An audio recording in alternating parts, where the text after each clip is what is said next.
¿Quién no ha oído hablar alguna vez de la enseñanza de Pablo sobre los 2 olivos?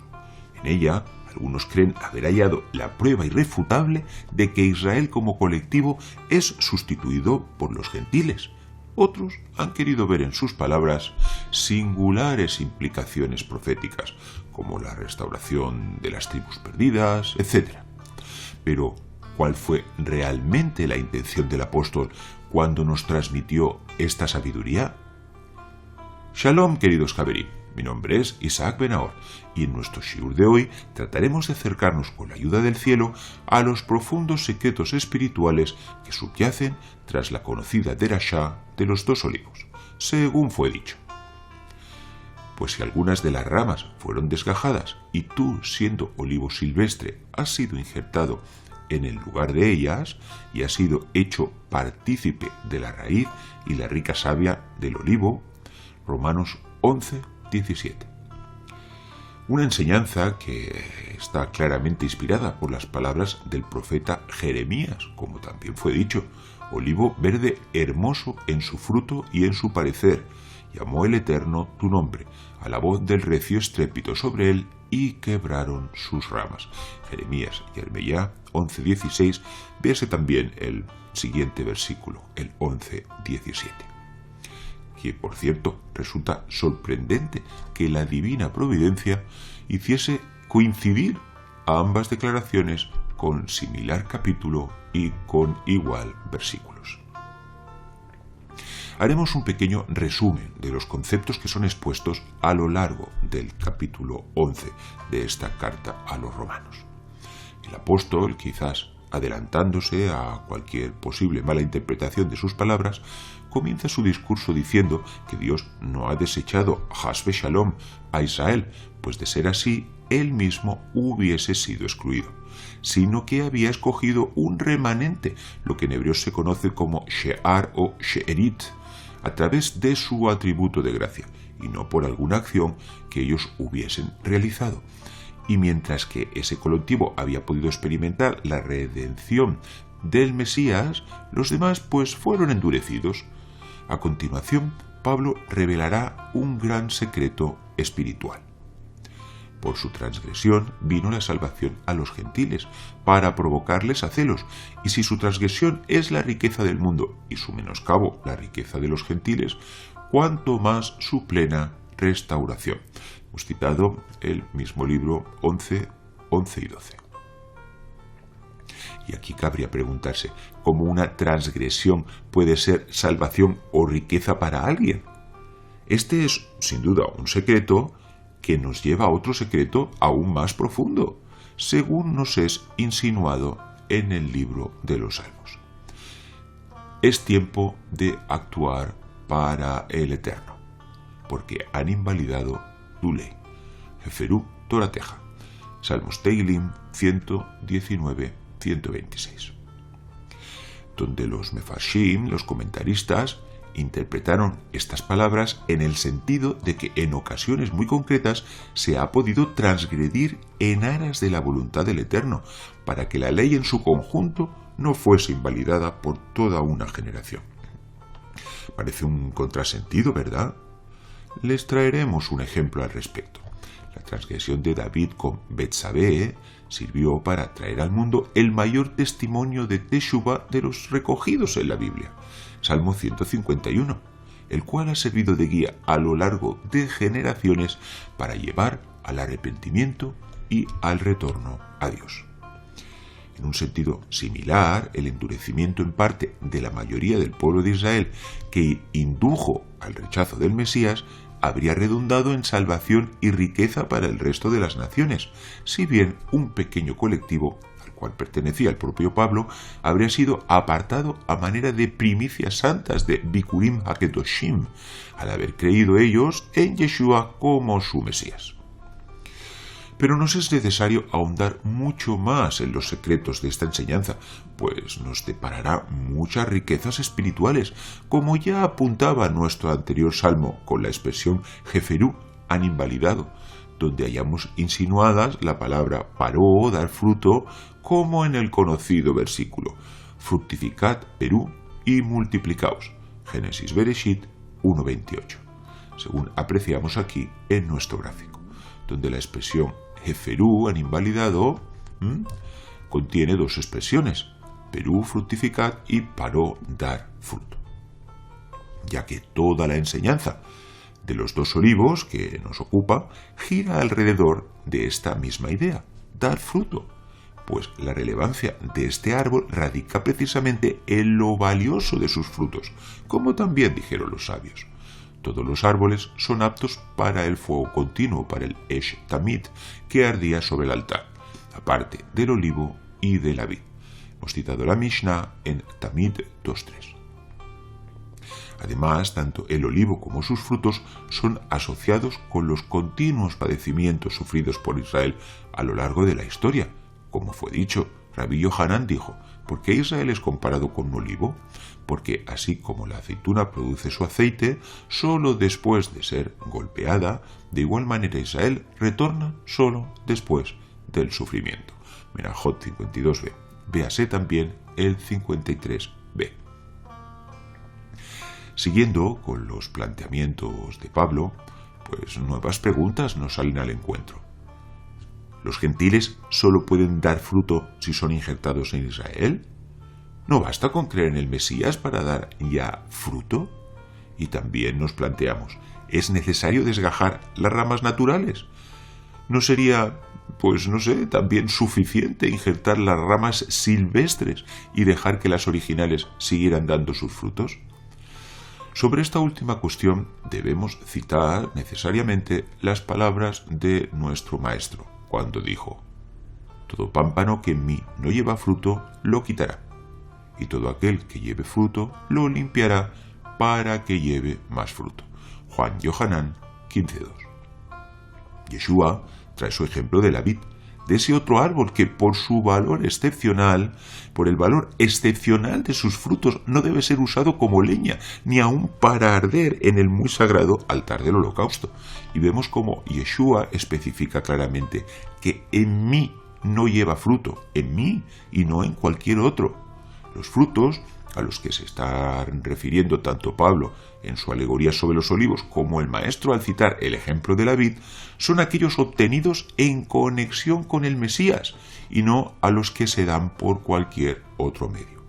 En consecuencia, cualquier fruto espiritual que usted dé o coma, ya sea una enseñanza o un consejo, al margen del Mesías, no va a producir en usted buenos frutos, porque estará comiendo u ofreciendo uvas de un sarmiento que no se haya unido al Mesías.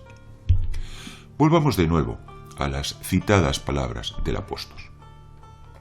Pues si alguna de las ramas fueron desgajadas y tú, siendo olivo silvestre, has sido injertado en el lugar de ellas y has sido hecho participante de la raíz y de la rica savia del olivo. Hemos vuelto a citar Romanos 11:17. Para poder entender la alegoría de los dos olivos usada en el marco de esta enseñanza, debemos primero conocer el concepto que de estos árboles tenía el mundo helenístico, a donde iba dirigida, la misiva del apóstol. Ellos distinguían entre el olivo silvestre, lo que hoy llamamos acebuche, y que en griego se llamaría agrielaios o cótinos, y lo que es el olivo cultivado, denominado elaías.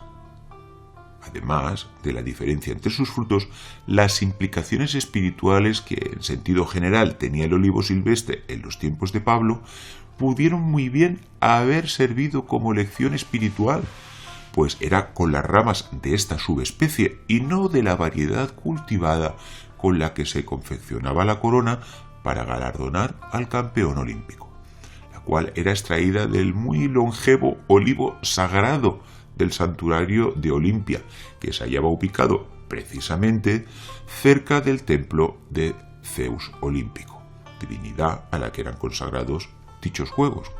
Pues no en vano dijeron los sabios, ¿qué se entiende por árbol silvestre?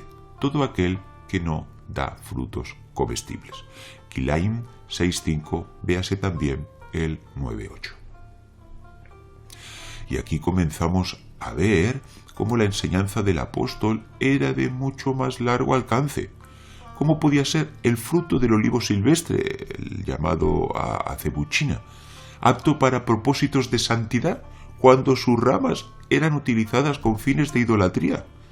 Así pues, dichas ramas debían ser transformadas en su misma esencia, teniendo que ser primero desgajadas de su árbol original para ser injertadas después en el olivo cultivado y nutrirse allí de la única savia que les permitiría dar los frutos apropiados. Y si solo llegamos hasta aquí y nos quedamos con la interpretación simplista, la enseñanza no nos planteará mayores problemas. Pero el tema es mucho más complejo. Que todo esto, pues para empezar, injertar no es una tarea tan simple, ya que la Biblia la somete a un gran número de restricciones, como está escrito. No sembrarás tu viña con semillas diversas. Deuteronomio Devarim 22:9. Y de la prohibición de mezclar semillas, lo que en hebreo se conoce como kilayim, los sabios dedujeron la prohibición del injerto entre especies distintas, así como el aprovechamiento de los frutos obtenidos por dicho procedimiento. Y al contrario, ¿qué ocurre con otras leyes agrícolas, como pueden ser la Shemitah, ¿no?, el año sabático, o el Yobel, que es el jubileo? Esta norma recae sobre toda la tierra y no únicamente sobre Eretz Israel. En este sentido, no nos extraña que Pablo lo denomine una práctica contra natura, según leemos en el 11:24. Y aquí es necesario que seamos muy precisos, pues se podía llegar a pensar que los frutos procedentes de las ramas injertadas, esto es, de los gentiles que han creído en el Mesías, no son kasher. Has v'shalom, por supuesto que son kasher, pues se trata de un injerto entre dos variedades de la misma especie, y no entre especies distintas, como podría ser, por ejemplo, la nectarina, que es, como ustedes saben, el resultado de la unión entre un ciruelo y un melocotonero. Aún así, este procedimiento, el procedimiento del injerto entre dos olivos, tendría sus limitaciones. Y traeremos un ejemplo a este respecto para poder entender mejor esta idea.